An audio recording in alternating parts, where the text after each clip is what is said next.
বৃষ্টির শব্দ দিয়ে শুরু হয়ে গেল আজকের দিনটা। আর এই রকম একটা বৃষ্টির দিনে একটু কমফোর্ট যদি না খুঁজি তাহলে কি আর হয়। একটু লেটেই ঘুম থেকে উঠেছি আজকে, কারণ বাইরে তেমন আজকে কোনো কাজ নেই। আর বৃষ্টির দিনে কিন্তু বিছানা ছেড়ে একদমই উঠতে ইচ্ছে হয় না। প্রতিদিনের তাড়াহুড়োর লাইফে এইরকম একটা বৃষ্টির দিন কিন্তু একদম একটা পজ বাটনের মতো। যেদিন না থাকে কোনো তাড়াহুড়ো, না থাকে কোনো কাজ, শুধুমাত্র একটু কমফোর্ট আর একটু অলসতা খুঁজে নিজেকে সময় দেওয়া। সেরকমই আজ সকাল সকাল উঠে প্রথমে বিছানাটা গুছিয়ে নিলাম। আর যেহেতু আমার রুমটা একটু ছোট, এই বৃষ্টির দিনে সব কিছু গুছিয়ে না রাখলে কেমন যেন প্যাচ প্যাচ করে চারিদিকটা, তাই জন্য বিছানাটা গুছিয়ে জামা কাপড়গুলো তাড়াতাড়ি করে ফোল্ড করে রেখে দেবো আলমারিতে। বাইরের আকাশটা যেন দেখে মনে হচ্ছে প্রায় সন্ধে হয়ে এসেছে। এইরকম ওয়েদারগুলো বাইরে বেরোতে না হলেই কিন্তু বেশ ভালো লাগে। যখন বাইরে বেরোতে হয় তখন কিন্তু খুব একটা ভালো লাগে না আমার। এখন করব একটা ছোট্ট স্কিন কেয়ার। বৃষ্টির দিনের মধ্যেও কিন্তু স্কিন কেয়ার করাটা খুবই ইম্পর্টেন্ট। ফেস ওয়াশ, টোনার আর ময়েশ্চারাইজার, বাকি দুটো আমি আগেই করে ফেলেছি। এখন শুধু লাগাবো ময়েশ্চারাইজারটা। খুবই বেসিক আর খুবই সিম্পল। বেশ কয়েকদিন ধরে আমার শরীরটা খুব একটা ভালো নেই। সারাক্ষণ পেটের মধ্যে একটা হালকা যন্ত্রণা হতে থাকে। আর তার জন্য আমার মা সকালবেলা রোজ ভিজিয়ে রাখে এই মৌরি ভেজানো জল। আমার এটা যদিও খুব একটা খেতে ভালো লাগে না, তাও সকালবেলা উঠে খেয়ে নিচ্ছি, নাহলে মা তো খুবই বকাবকি করবে।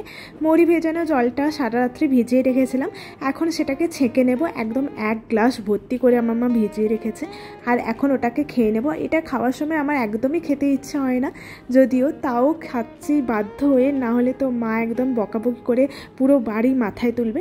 তো চলো এখন ব্রেকফাস্ট বানাবো। ব্রেকফাস্টে কিছু একটা ভালো তো বানাতেই হবে, না হলে আমার একদম মুডটা ভালো হবে না। ফ্রিজে কি আছে খোঁজাখুঁজি করার পর দেখলাম ব্রেড আছে, আর এই ব্রেডটাকে তাড়াতাড়ি করে শেষ করতে হবে, না হলে এর ডেট চলে যাবে, তখন আর খেতে ইচ্ছে হবে না। আর তার সাথে ফ্রিজে ছিল সুইট কর্ন, তো ওটাকেই বয়েল করতে বসিয়েছি। আর এই সুইট কর্ন খেতে আমার তো ভীষণ ভালো লাগে, বিশেষ করে সুইট কর্ন যে চাটটা হয় ওটা খেতে আমার ভীষণ ভালো লাগে। যাই হোক, রুটিটা এখন সেঁকে নেব আর এটা পিনাট বাটার দিয়ে টোস্ট করে খেয়ে নেব। তার সাথে বসিয়েছি 2টো ডিম সেদ্ধ, একটা আমি খাবো আর একটা খাবে আমার মা।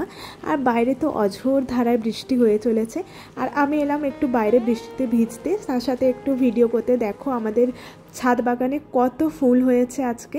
অনেক ফুল তুলে নিয়েছে মা, আর কিছুটা ফুল রেখে দিয়েছে গাছের মধ্যে। আর এখানে আমি রুটিটা টোস্ট করে নিয়েছি পিনাট বাটার, কলা আর একটা ডিম সেদ্ধ দিয়ে। আর আজকের দুপুরে খেতে ইচ্ছে হচ্ছিল এমন একটা কিছু যেটা বৃষ্টির দিনের জন্য একদম পারফেক্ট।